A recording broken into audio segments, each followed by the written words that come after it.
इसमें रोने वाली क्या बात है, इसमें हंसने वाली क्या बात है, इसमें गुस्सा होने वाली क्या बात है, इसमें नाराज होने वाली क्या बात है। So welcome back to my channel guys. और आज का हमारा फॉर्मूला नंबर है 65। और आज की इस क्लास में हम इस तरह के वाक्य को बोलना सीखने वाले हैं इंग्लिश में, और इस तरह से सीखेंगे काफी आसान तरीके से फॉर्मूले के माध्यम से, क्योंकि हम रोजाना के बोलचाल में इस तरह के वाक्य को तो बोलते ही है। जैसे इसमें गुस्सा होने वाली क्या बात है, इसमें यहाँ आने वाली क्या बात है, इसमें रोने वाली क्या बात है, इसमें नाराज होने वाली क्या बात है। तो आज हम ऐसे ही वाक्य को आसानी से इंग्लिश में बनाना सीखने वाले हैं। और हाँ गाइज, मैंने इसी तरह के ऐसे 300 फॉर्मूलेस तैयार किए हैं जो हम रोजाना के बोलचाल में बोलते हैं। ऐसे 300 स्ट्रक्चर्स फॉर्मूले आपको मिल जाएंगे एग्जाम्पल के साथ में। तो आप इसे आसानी से 150 रुपीज में खरीद सकते हो मेरे नंबर पे कांटेक्ट करके, मेरे व्हाट्सएप नंबर पे कांटेक्ट करके। सो गाइज, अब समझ लेते हैं कि इस तरह के वाक्य को हम इंग्लिश में कैसे बनाते हैं, वो कौन सा फॉर्मूला है। तो सबसे पहले हम बात करते हैं उस फॉर्मूले की। वो फॉर्मूला कौन सा है? तो फॉर्मूला है व्हाट इज देयर टू। यहाँ व्हाट इज देयर टू का ही मतलब होता है कि क्या बात है, इसमें क्या बात है। तो what is there to, what is there to यानी इसमें क्या बात है। तो व्हाट इज देयर टू यानी इसमें क्या बात है। ये रट लेना है, ये रट लेना है कि इसका मतलब होता है कि व्हाट इज देयर टू। अब प्लस V1, V1 यानी होता है क्रिया, V1 यानी होगा यहाँ पर क्रिया, यानी वो क्रिया करने में क्या बात है, यानी उस क्रिया को करने में क्या बात है, ये हम लिखेंगे। अब ऑब्जेक्ट यानी बचा हुआ भाग, अब क्वेश्चन मार्क, क्योंकि हमें पूछ रहे हैं ना कि इसमें कोई कार्य करने वाली क्या बात है, कोई कार्य करने वाली क्या बात है। तो हमारा कंप्लीट फॉर्मूला बन रहा है what is the there to plus V1 plus object. अब इस फॉर्मूले को हमने समझ लिया। अब इस फॉर्मूले के आधार पर हम 1 बाय 1 वाक्यों को इंग्लिश में बनाना सीखते हैं, ताकि हम सबको ये बनाना आ जाए और हम सभी के लिए ये वाक्य इंग्लिश में बोलना आ जाए। तो पहला वाक्य है कि इसमें रोने वाली क्या बात है, इसमें रोने वाली क्या बात है, जो तुम रो रही हो, इसमें रोने वाली क्या बात है। तो सबसे पहले हमें लिखना है व्हाट इज देयर टू। तो सबसे पहले हम लिख देंगे यहाँ पर कि what is there to. What is there to का ही मतलब होता है कि क्या बात है। अब क्या करने की, तो इसमें रोने वाली, तो रोना को हम इंग्लिश में कहते हैं क्राई, रोना को इंग्लिश में कहते हैं क्राई। तो हम क्या लगाना है V1, तो क्या हो जाएगा क्राई यानी रोना। तो इसमें रोने वाली क्या बात है, तो what is there to cry, what is there to cry. अब नेक्स्ट है कि इसमें हंसने वाली क्या बात है, जो तुम हंस रही हो, इसमें हंसने वाली क्या बात है। तो इसकी इंग्लिश हो जाएगी कि what is there to, what is there to यानी क्या बात है, क्या करने वाली, हंसने वाली। तो क्या हो जाएगा लाफ, क्या हो जाएगा लाफ क्वेश्चन मार्क।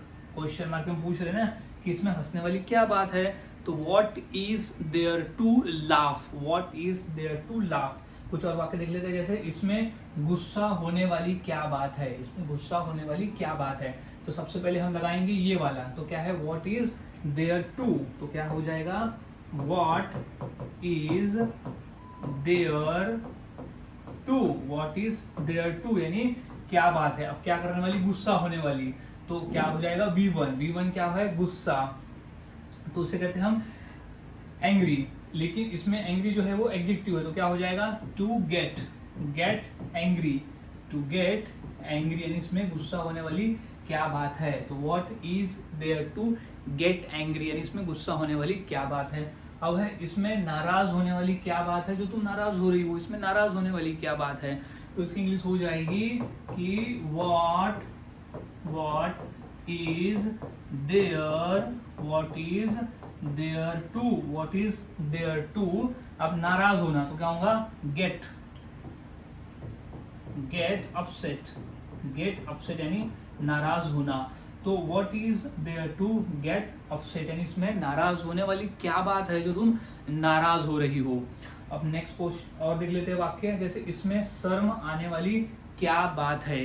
तो इसमें शर्म आने वाली क्या बात है, तो इसकी इंग्लिश हो जाएगी कि व्हाट इज देयर टू। इसमें शर्म होने वाली क्या बात है, तो what is there to shy यानी शर्माना। तो what is there to shy यानी इसमें शर्माने वाली क्या बात है। अब हो जाएगा कि इसमें सोचने वाली क्या बात है, तो इसकी इंग्लिश हो जाएगी सबसे पहले व्हाट, क्या हो जाएगी, what is there to, what is there to. अब भी बने क्रिया, तो क्रिया क्या है यहाँ पर, सोचना, तो सोचना को इंग्लिश में कहते हैं थिंक, थिंक यानी होता है सोचना। तो what is there to think, यानी इसमें सोचने वाली क्या बात है। तो इस तरह से वाक्य को बनाया जाता है और बोला जाता है इस फॉर्मूले के माध्यम से। हम आसानी से ऐसे वाक्य को बनाकर बोल सकते हैं, काफी आसान है, बस फॉर्मूले को याद में रखना होता है। तो अब इसी फॉर्मूले के आधार पर मैं 2 वाक्य देता हूँ, इंग्लिश क्या होगी मुझे कमेंट सेक्शन में जरूर बताएं। जैसे कि इसमें मिलने वाली क्या बात है और इसमें सोचने वाली क्या बात है, तो ये 2 वाक्य की इंग्लिश क्या होगी मुझे कमेंट सेक्शन में जरूर बताएं। अभी सोचने वाली बात तो हमने देख लिया, तो इसमें आप लिख सकते हो कि इसमें उसे बताने वाली क्या बात है, उसे बताने वाली क्या बात है, तुम क्यों बताओगे उसमें, उसे बताने वाली क्या बात है। तो ये 2 वाक्य की इंग्लिश क्या होगी मुझे कमेंट सेक्शन में जरूर बताएं। सो गाइस, इस तरह से हम आसानी से इस तरह के वाक्य को बनाकर बोल सकते हैं इस फॉर्मूले से। तो ये फॉर्मूले को याद में रख लेना है, अगर इसे आप याद में रख लेते हो, प्रैक्टिस कर लेते हो, तो आपको मुंह जबानी याद में आ जाएगा सही समय पर वाक्य को इंग्लिश में बोलना। सो मिलता हूँ ऐसे ही और नए फॉर्मूले के साथ अगली वीडियो में, तब तक के लिए चैनल के साथ बने रहे, वीडियोस को देखते रहे और इसी तरह से रोजाना इंग्लिश सीखते रहे।